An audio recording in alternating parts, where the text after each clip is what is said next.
دا ګریټ ټیکنالوژي رااله او موږ ټول لګیا یو انفارمیشن انلاین خېجو انټرنیټ ته. دا سوچ نه کوو چې زمونږ آیډنټیټي به څوک پټه کړي. خپل پرسنل او پروفیشنل انفارمیشن چې دي ښه په برابر درس کې موږ خېجو او د سره دا موږ ته پته هم نه لګي چې دا انفارمیشن چا سره شیر کوو، هغه څوک دي، د هغو آیډنټیټي موږ ته نه ده معلومه. د خپل هیلث انفارمیشن چې کوم دی هیسټري چې کومه ده هغه پروټیکټ کوي. خپل پولیټیکل ویو او انټرست چې کوم دی هغه پروټیکټ کوي. د خپل منځ او دس مذهب ویو چې کومه ده هغه پروټیکټ کوي، اسپیشلی چې په بهر ملکونو کې اوسېږئ. سایبر پشتو دا شورټ فلم د اویرنس لپاره پروډیوس کوي، پریزنټ کوي. راځي چې وګورو او ځان پوهه کړو چې خپله آیډنټیټي تف څنګه پروټیکشن وکړو. د خپل واده لایف د خپل بچو په باره کې یا داسې انټرنل کور په باره کې انلاین شیر کولو ته لاسه کیدای شي تاسو ډېر تکلیفات او ډېر مشکلات پیدا شي. د خپل پیدایش نمبر یا ستاسو نور داسې فاینانشل انفارمیشن شو او پلس ستاسو جینډر دا آنلاین مه شیر کوئ. دا سایبر کریمینل ستاسو اگینسټ یوز کولی شي او دا ټول انفارمیشن چې دی په دې باندې ستاسو آیډنټیټي رغولی شي.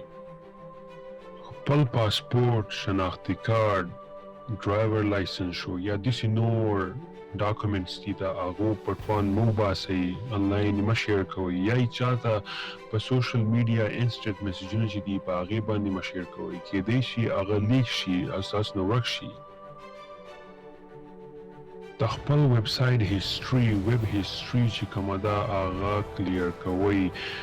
سایبر کریمینل چې کوم دی هغه ټروجن استعمالوي، د هغې په ذریعه هغه ستاسو هیسټري هایجیک کولی شي. که تاسو چېرته داسې یو کریټیکل بینک ته یا څه ته لاګ ان کړئ د هغې انفارمیشن هغه هایجیک کولی شي.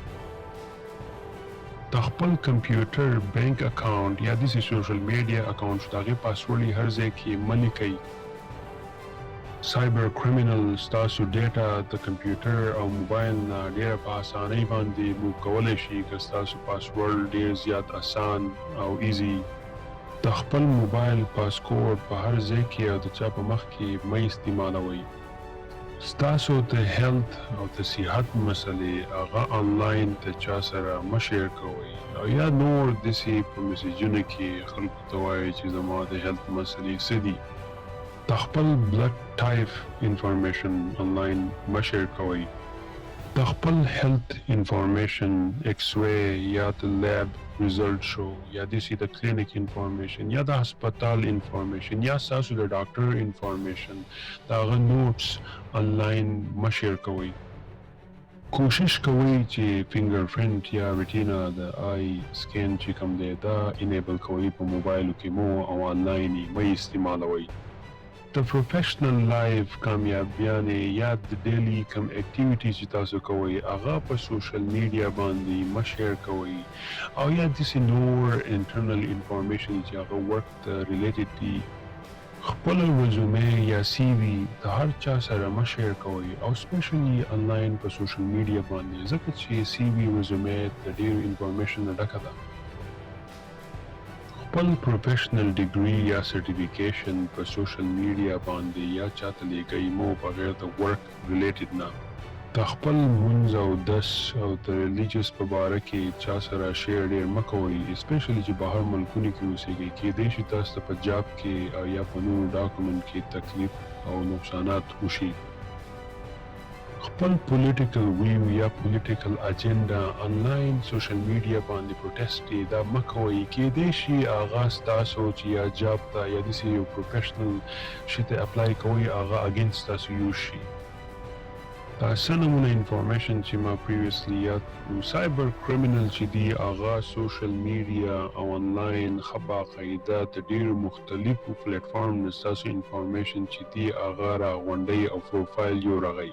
نن سبا دا ټول انفارمیشن منګه سوشل میډیا باندې شیر کوو او دا نه وایي چې دا ټول انفارمیشن کېدای شي زمونږه اگینست یو شي، زمونږه اکاونټ چې دی هغه هیک شي، زمونږه نور آیډنټیټي چې دا هغه لاش شي. سایبر کریمینل ښه اکټیولی سوشل میډیا او آنلاین ګرځي چې څومره انفارمیشن دی چې هغه راغونډ کړي او د خلکو اگینست استعمال کړي. خپل ډیټا سیریس والی، خپل پرسنل او پروفیشنل لایف چې کوم دی هغه آنلاین پروټیکټ کوي او کریمینل چې دی هغه د رخصانو دي، دروغ نه دي.